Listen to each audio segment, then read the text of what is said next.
Do you need some help getting ready for the FTCE School Psychologist PK-12 test? That is exam code 036. My name is Elizabeth. I'm a college professor and a test prep expert for Study.com. In this video, we will walk through 4 practice questions covering the subtopic Knowledge of Child and Adolescent Development. That way you're confident on test day. Are you ready? Let's dive in. The formation of sheaths around the nerve cells in the brain and the speed of communication between brain cells is most directly influenced by which of the following? Is it A, apoptosis, B, cytokinesis, C, myelination, or D, neuroplasticity? Let's begin by highlighting some of the context clues in this biologically based question. Here we need to understand which of these concepts influences the formation of sheaths around our nerve cells in the brain and influences the communication between brain cells. So keeping that in mind, we can eliminate the incorrect options first. We can eliminate apoptosis, since that refers to the programmed cell death. That is essential for brain development, but the cell death does not directly influence the formation of sheaths or the speed of neural communication. Next, we can eliminate cytokinesis. This term describes the final stage of cell division, and even though it is important for overall growth, again, it does not relate to nerve sheath formation or neural communication speed. Next, we can eliminate neuroplasticity. Neuroplasticity is our brain's ability to reorganize and adapt. Usually this happens in response to learning or brain injury. This is a very important role in overall brain function, but again, does not refer to the formation of sheaths or the speed of neural communication between neurons. That means that option C, myelination, is correct. Myelination is the process of forming myelin sheaths around nerve cells in the brain. They specifically insulate the neurons and significantly increase the speed of neural transmission. This process is crucial for cognitive and motor function and significantly increases during early childhood development. A student wants to complete running a marathon because they believe it would be a personal achievement for them. Which of the following categories of needs in Maslow's hierarchy of needs does this belong to? Would it be A, physiological needs, B, esteem needs, C, belongingness, or D, safety needs? Let's recall that Maslow's hierarchy of needs theorizes that people are motivated to fulfill their needs in a specific order, starting with their most basic needs first. We can begin by eliminating option A, physiological needs, since this category refers to basic survival needs like food, water, and oxygen. While energy and endurance are necessary for a marathon, the motivation here is not about basic survival. Next, we can eliminate option C, belongingness, since this need involves social connections, like forming relationships and feeling accepted. Group participation in a marathon is great, and it could be related to belongingness, but remember, the question is focusing on personal achievement, not social motivation. Next, we can eliminate D, safety needs. Safety needs include shelter, security, and being free from threats. The main purpose of a marathon is not to increase one's physical safety or security. That means the correct answer is option B, esteem needs.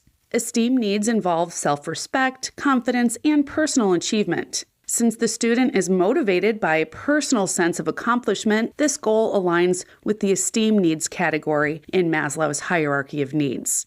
Esteem needs is the 4th level in Maslow's hierarchy, and it includes the different components of self-belief, social acceptance, self-esteem, and achievements.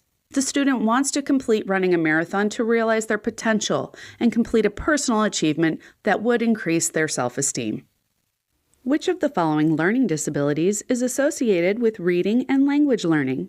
Would it be A, dyslexia, B, dysgraphia, C, dysphoria, or D, dyscalculia? I've highlighted the context clues in the question to keep our focus on disabilities that are associated only with reading and language learning. Let's begin by eliminating the incorrect options first.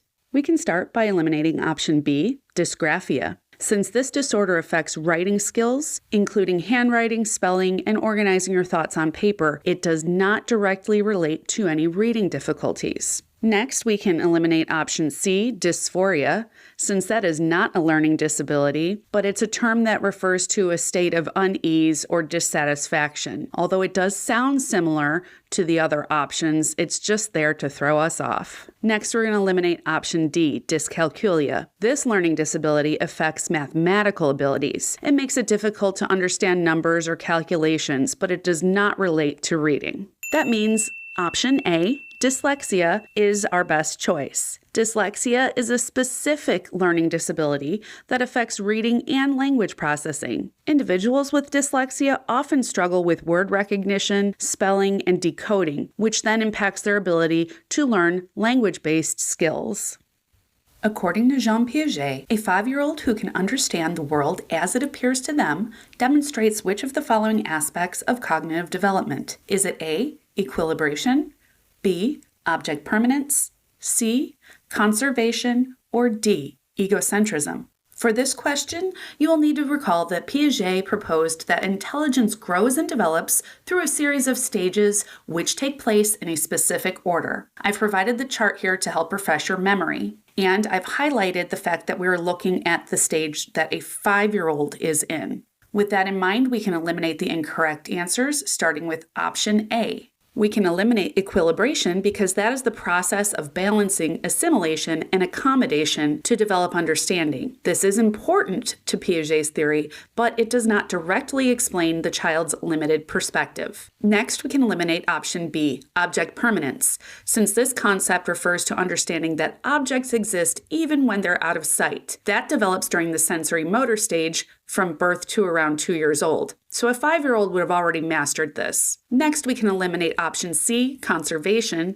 since that refers to the understanding that quantity remains the same even when its shape or appearance changes. Children in the pre-operational stage from 2 to 7 typically struggle with conservation tasks, so that would not be the correct option. The correct answer is option D, egocentrism. Egocentrism refers to a child's inability to see the world from perspectives other than their own. Piaget found that children in the pre-operational stage from 2 to 7 years old often assume that others see and think the same way that they do, which aligns with the scenario described in this question. I hope this video was helpful and you're feeling a little more comfortable with how to approach the test. For additional help on the FTCE School Psychologist PK-12 test, check out our other videos in this channel. Please like and subscribe so you don't miss any of our new videos. You can also get a lot of help preparing for this and many other exams on the study.com website. As a member, you can access short, targeted video lessons, extra study materials, personalized study plans, and hundreds of practice questions, just like the ones we went over. We'd love to hear about your experience, and if there are any other tests or topics you'd like us to cover, please let us know in the comments. Be sure to come back and share your success with us once you've passed your test. Good luck and happy studying!